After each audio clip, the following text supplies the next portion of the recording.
आज की क्लास में आज हम यहाँ पर डिस्कस करने वाले हैं विभव प्रवणता के बारे में। सो इम्पॉर्टेंट है, एग्ज़ाम में 1 नंबर का क्वेश्चन यहाँ से बहुत ज़्यादा पूछा जाता है। तो देखो, सबसे पहले देखेंगे कि विभव प्रवणता की परिभाषा क्या है।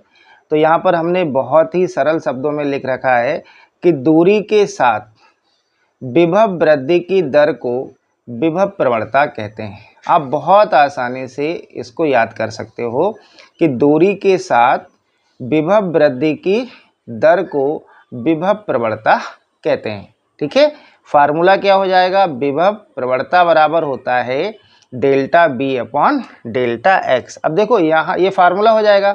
आपसे यहाँ पर इसका मात्रक पूछ सकता है कि विभव प्रवणता का मात्रक क्या होता है। तो देखो, मात्रक में आप या इसका क्या मात्रक होगा?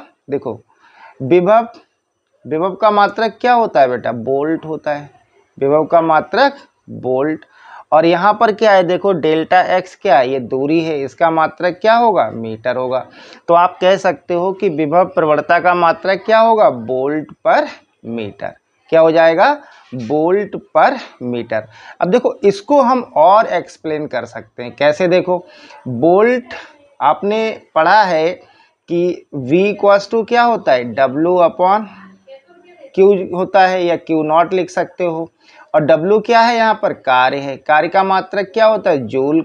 और Q0 क्या है? आवेश। आवेश का मात्रक कूलाम। तो यहाँ पर हम वोल्ट के स्थान पर क्या लिख सकते हैं? जूल पर कूलाम।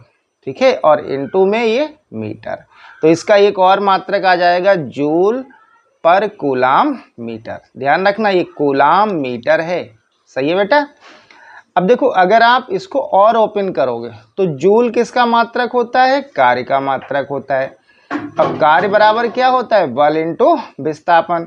अब बल का हो गया न्यूटन, विस्थापन का मीटर। सही है?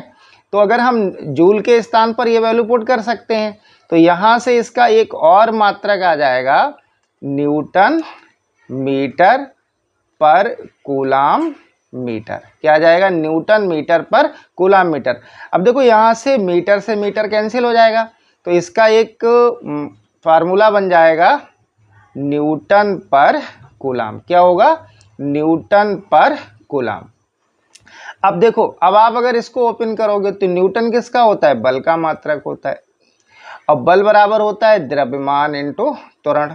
द्रव्यमान का हो गया किलोग्राम, त्वरण का मीटर पर सेकेंड स्क्वायर। तो ये वैल्यू जब आप यहाँ पुट करेंगे तो ये आएगा किलोग्राम मीटर और पर सेकेंड स्क्वायर। पर सेकेंड स्क्वायर। क्लियर? और देखो, बटे में क्या है? आवेश। आवेश बराबर क्या होता है? IT होता है, और इसका होता है एम्पियर। Ampere second. तो जहाँ पर आपको C दिख रहा है, यानी कि कूलाम दिख रहा है, वहाँ पर आप लिख सकते हो एम्पियर और सेकेंड। क्लियर?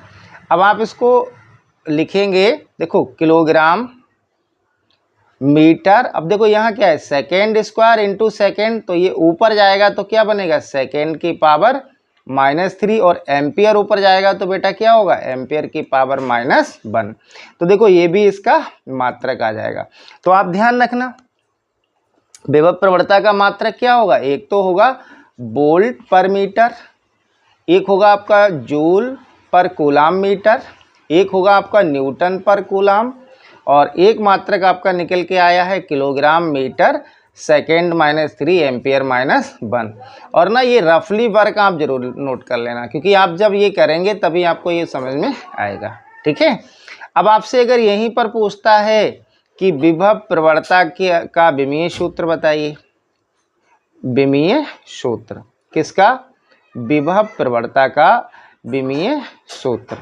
तो देखो, विमीय सूत्र हम इस मात्रक से बहुत आसानी से लिख सकते हैं। देखो कैसे? किलोग्राम द्रव्यमान का मात्रक होता है, द्रव्यमान की विमा होती है m। मीटर लंबाई का मात्रक, और लंबाई की विमा l। और सेकेंड समय का मात्रक, इसकी विमा t होती है। पावर -3 है तो आप -3 लगाइए। एम्पियर वैद्युत धारा का मात्रक है, और वैद्युत धारा की विमा क्या होती है? a। पावर -1 है तो आप -1 लगा देंगे। ठीक है? तो अगर आपसे विमीय सूत्र पूछता है तो आप लिख सकते हो मीटर, सॉरी, ml t-3a-1। तो आपको ये ध्यान रखना है, क्योंकि यहाँ पर हमने कई इसके मात्रक के अलग अलग रूप देखे हैं, तो आपको इनको याद नहीं करना। ये जो हमने साइड में आपको रफली वर्क समझाया है, आप इस टाइप से प्रैक्टिस करेंगे तो ज़्यादा अच्छा रहेगा। ठीक है।